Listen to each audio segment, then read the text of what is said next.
ত্রয়ের কথা বলছি, লিখেছেন আবু জাফর ওবায়দুল্লাহ।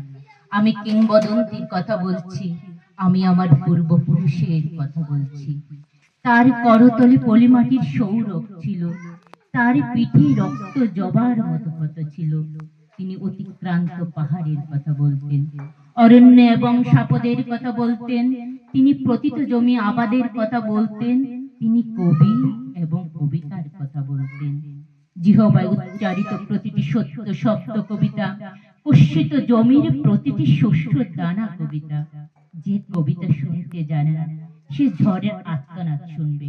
যে কবিতা শুনতে জানে না, সে দিগন্তের অধিকার থেকে বঞ্চিত হবে। যে কবিতা শুনতে জানে না, সে আজন্ম কৃতদাস থেকে যাবে। আমি উচ্চারিত সত্যের মতো স্বপ্নের কথা বলছি, উনুনের আগুনে আলোকিত একটি উজ্জ্বল জানালার কথা বলছি। আমি আমার মায়ের কথা বলছি। তিনি বলতেন, প্রবাহমান নদী যে সাঁতার জানে না তাকেও ভাসিয়ে রাখে। যে কবিতা শুনতে জানে না, সে নদীতে ভাসতে পারে না। আমি কিংবদন্তির কথা বলছি, আমি আমার মায়ের কথা বলছি।